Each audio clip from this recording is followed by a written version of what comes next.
Bismillahirrahmanirrahim. Alhamdulillahirabbil alamin wassalatu wassalamu ala asyrofil anbiya'i wal mursalin sayyidina wa maulana Muhammadin wa ala alihi wa sahbihi ajmain. Amma ba'd. Yang terhormat Ibu Rida selaku dosen pengampu mata kuliah Turuk Ta'lim Al-Lughah Al-Arabiyah serta teman-teman yang berbahagia. Pada kesempatan kali ini kami akan mempresentasikan tentang metode selanjutnya, yaitu tentang metode Suggestopedia. Adapun anggota dari kelompok kami yaitu berjumlah 3 orang. Yang pertama ada Rina Helmina, yang kedua Kamila, yang ketiga Irfan Maulana. Baiklah, langsung saja kepada pemateri pertama saya persilahkan. Pembahasan yang pertama yaitu teori metode Suggestopedia. Metode Suggestopedia berasal dari Bulgaria, Eropa Timur. Metode ini pertama kali dikembangkan oleh seorang pendidik, psikoterapi, dan ahli fisika yang bernama Georg Lozanov pada tahun 1975. Lozanov percaya bahwa siswa mampu menggunakan kekuatan mental atau pikiran mereka secara maksimal, maka pembelajaran pun akan sangat efektif dan hasilnya pun bisa diraih secara maksimal. Lozanov juga mempercayai bahwa otak manusia memiliki kemampuan belajar yang hebat dan otak manusia hanya bisa menggunakan 5-10% kemampuan berpikirnya untuk belajar. Akan tetapi, kekhawatiran dan rasa takut gagal pada diri seseorang menjadi objek penghalang untuk mencapai potensi tersebut. Metode Suggestopedia dinyatakan bahwa manusia dapat diarahkan untuk melakukan sesuatu dengan sugesti. Faktor sugesti yang utama ialah pendekatan yang digunakan guru, kewibawaan atau otoritas guru yang menerapkan pendekatan ini, dan kepercayaan dari pihak peserta didik terhadap pendekatan gurunya. Metode ini dimaksudkan untuk mengalihkan sugesti dan pengaruh negatif yang tidak disadari bersemai dalam diri peserta didik dan mengarahkannya untuk mengoptimalkan pembelajaran. Selain itu, untuk menghindari norma-norma umum seperti belajar itu sukar dan kendala-kendala yang berlaku seperti belajar harus dengan menggunakan bahasa target atau tidak boleh melakukan kesalahan yang biasanya dapat menghambat proses belajar. Untuk itu, Lozanov menciptakan metode Suggestopedia yang memiliki cara kerja dengan menstimulasi otak dengan memanfaatkan pembelajaran menggunakan musik, karena musik akan membantu siswa untuk meresapi informasi dalam proses pemberian sugesti, dan musik juga akan membuat siswa merasa santai dan tidak merasakan kecemasan dalam belajar. Oleh karena itu, untuk bisa menggunakan otak atau mental siswa secara maksimal, maka siswa perlu diberikan sugesti. Selanjutnya, definisi metode Suggestopedia. Menurut Satono, kata suggestion berasal dari kata Latin suggero, suggesi, suggestum yang berarti menempatkan, membisikkan atau memberitahukan secara tidak langsung. Dalam bahasa Inggris, arti tersebut pun berkembang menjadi menawarkan atau mengusulkan. Satono juga berpendapat bahwa Suggestopedi berasal dari Suggestologi, yaitu ilmu yang mempelajari secara sistematis pengaruh-pengaruh non-rasional atau pengaruh-pengaruh yang tidak disadari. Menurut Effendi, metode Suggestopedia didasarkan atas asumsi bahwa teknik relaksasi dan konsentrasi akan membantu peserta didik membangkitkan sumber-sumber bawah sadar dan menyimpan sejumlah struktur dan kosakata yang lebih besar. Maka harus diciptakan atmosfer yang sugestif di kelas. Menurut Scovel, ciri Suggestopedia yang paling mencolok ialah dekorasi kelas yang ceria, perabot kelas yang indah, pengaturan kelas atau tempat duduk yang menyenangkan, penggunaan musik, dan perilaku guru yang otoritatif, yaitu guru yang sebagai penguasa dan dalam proses pembelajaran, guru yang selalu mengarahkan dengan keras segala aktivitas para siswanya. Selanjutnya yaitu pembahasan tentang unsur-unsur metode Sugestopedia, yaitu ada 6 unsur. Yang pertama, yaitu authority, adalah adanya kemampuan dan penguasaan penuh pada guru tentang materi yang dibawakannya. Nah, dengan kemampuan dan penguasaan tadi, peserta didik percaya dan meyakini kepada si guru tadi, sehingga akan membuat mereka memiliki keyakinan dan kepercayaan diri. Yang kedua, yaitu infantilisasi, yaitu menjadikan para pelajar sebagai anak kecil yang menerima otoritas guru.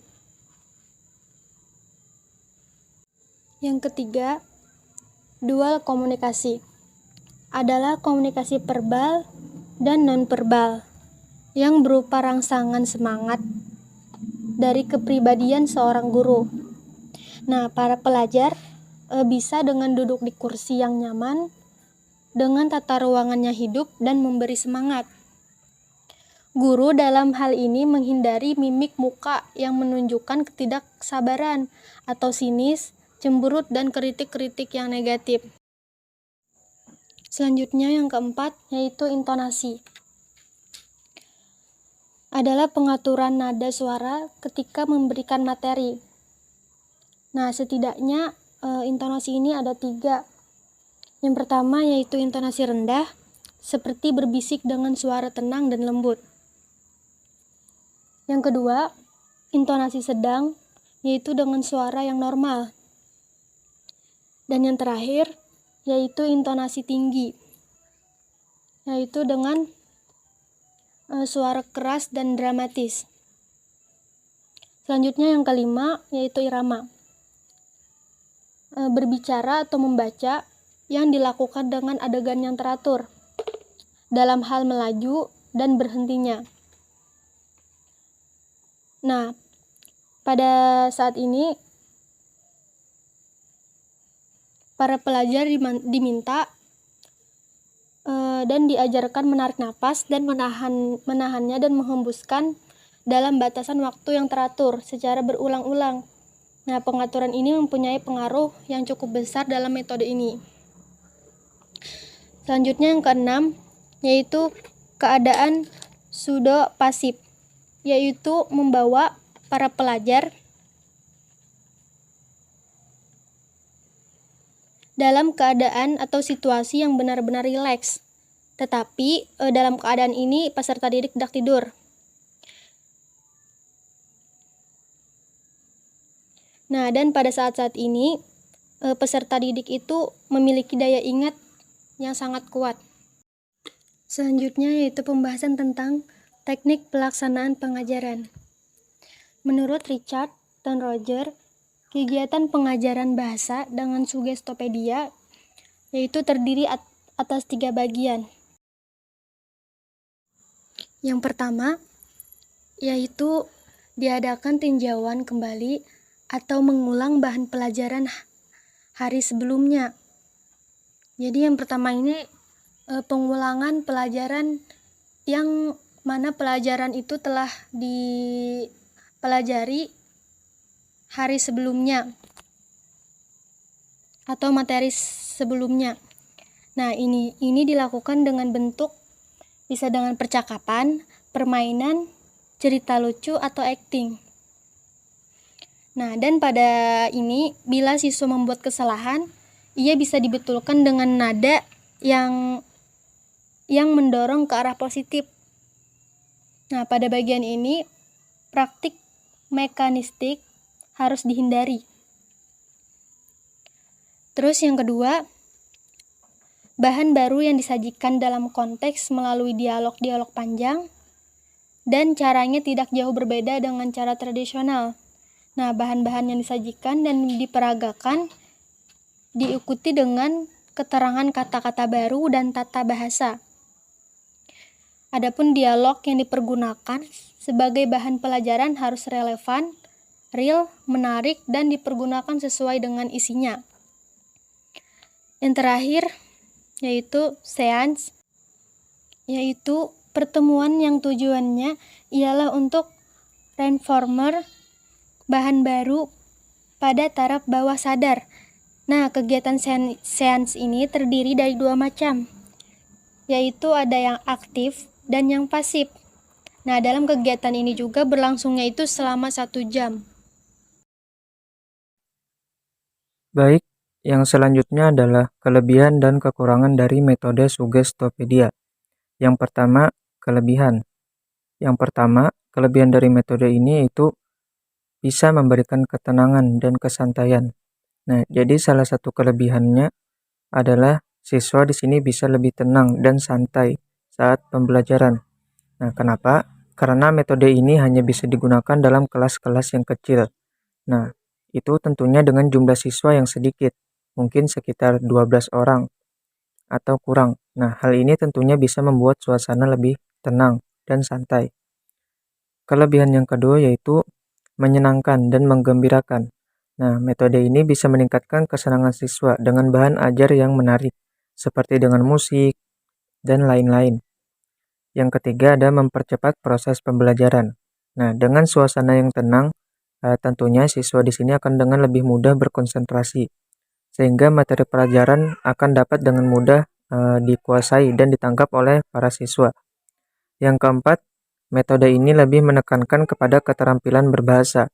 Nah, jadi salah satu kelebihan metode ini yaitu siswa jadi lebih aktif, baik dari segi komunikasi, berbahasa, dan sebagainya. Karena dalam metode ini, siswa diminta lebih aktif dalam proses pembelajaran. Kemudian, nah ketika kita membicarakan tentang kelebihan, pasti ada juga yang namanya kelemahan atau kekurangan. Nah, jadi metode Sugestopedia ini juga memiliki beberapa kelemahan. Di antaranya, yang pertama, metode ini hanya bisa digunakan dalam kelas-kelas kecil saja. Biasanya kelas yang terdiri dari 12 orang. Nah, jadi tidak bisa digunakan pada kelas-kelas yang jumlah pesertanya banyak, yang mana umumnya di Indonesia kelas-kelas seperti SD, SMP, ataupun SMA, baik madrasah, jumlah pesertanya itu biasanya lebih dari 12 orang.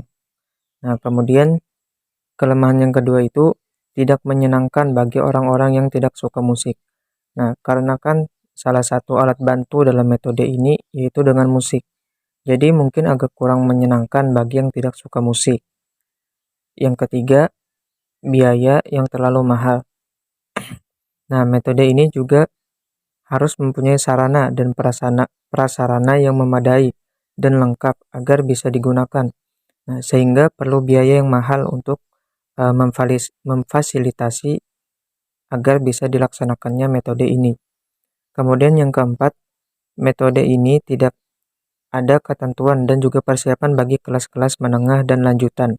Nah, karena metode ini biasanya hanya digunakan bagi kelas-kelas pemula. Kemudian yang terakhir, untuk memahami keterampilan menyimak dan mendengarkan sangat kurang, karena memang metode ini lebih menekankan kepada keterampilan berbicara, bukan keterampilan menyimak ataupun mendengarkan. Jadi siswa lebih aktif dari segi komunikasinya. Kemudian yang terakhir, kemungkinan penerapan metode Sugestopedia ini dalam pembelajaran bahasa Arab. Nah, metode ini bisa diterapkan dalam pembelajaran bahasa Arab. Ada beberapa keterampilan atau maharah dalam bahasa Arab yang bisa menggunakan metode ini dalam pengajarannya. Di antaranya yaitu adalah maharah kitabah atau keterampilan menulis, qiraah, keterampilan membaca, dan yang pasti adalah keterampilan berbicara atau maharatul kalam. Karena metode ini memang lebih menekankan kepada keterampilan berbicara dan berbahasa peserta didik. Nah, yang pertama adalah maharah qiraah.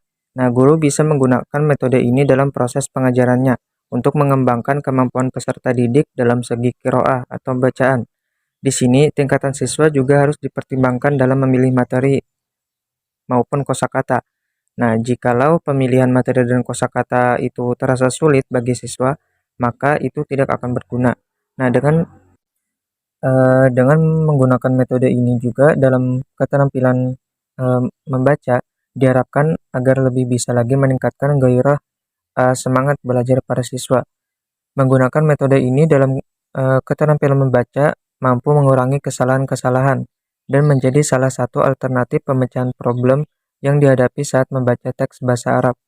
Karena pada metode ini kan siswa diberi kenyamanan pada setiap proses pembelajaran, sehingga akhirnya nanti siswa dapat lebih termotivasi dan aktif dalam pembelajaran. Kemudian, dalam keterampilan berbicara, nah metode ini juga sangat berperan penting. Dalam metode ini, para siswa itu dituntut untuk lebih aktif juga. Misalnya dalam segi penghasilan mufrodat dan kaidah-kaidah. Ada juga dengan percakapan-percakapan beserta ulasannya. Ada dengan drama-drama, cerita hikayat-hikayat pendek, dan juga bahkan turun ke lapangan langsung, yang mana siswa bisa langsung berbicara dengan bahasa target. Dalam hal ini yaitu bahasa targetnya adalah bahasa Arab. Nah, jadi siswa bisa langsung menggunakan bahasa tersebut dalam komunikasi. Nah, hal tersebut berhubungan erat dengan keterampilan berbicara siswa. Nah, kemudian dalam keterampilan menulis, metode Sugestopedia ini juga berimplikasi terhadap keterampilan menulis peserta didik. Nah, hal ini sudah dianalisis dari berbagai aspek-aspek.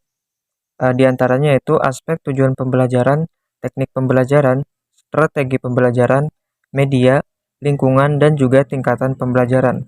Nah, contohnya saja di sini dari segi tujuan pembelajaran, yang mana tujuan pembelajaran menulis ini membutuhkan sistem kerja otak, di mana ketika perasaan hati seseorang itu tenang dan tentram, maka akan sejalan dengan sistem otak yang juga tenang. Nah, sehingga siswa itu bisa berpikir dengan baik dan tujuan penulisan itu bisa diraih.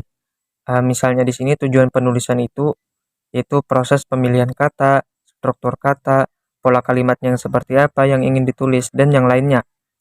Nah, ketika otak tadi bisa tenang, bisa konsentrasi, maka tujuan penulisan tadi bisa diraih atau dilaksanakan. Nah, demikian juga jika dilihat dari aspek-aspek lainnya.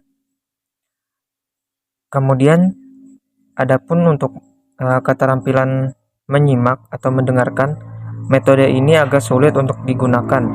Nah, sehingga salah satu kelemahan dari metode ini adalah tidak bisa digunakan untuk keterampilan mendengarkan. Baik, mungkin cukup sekian pembahasan materi dari kami. Jika terdapat kekurangan atau kekeliruan dalam penyampaian kami sangat memohon maaf. Wassalamualaikum warahmatullahi wabarakatuh.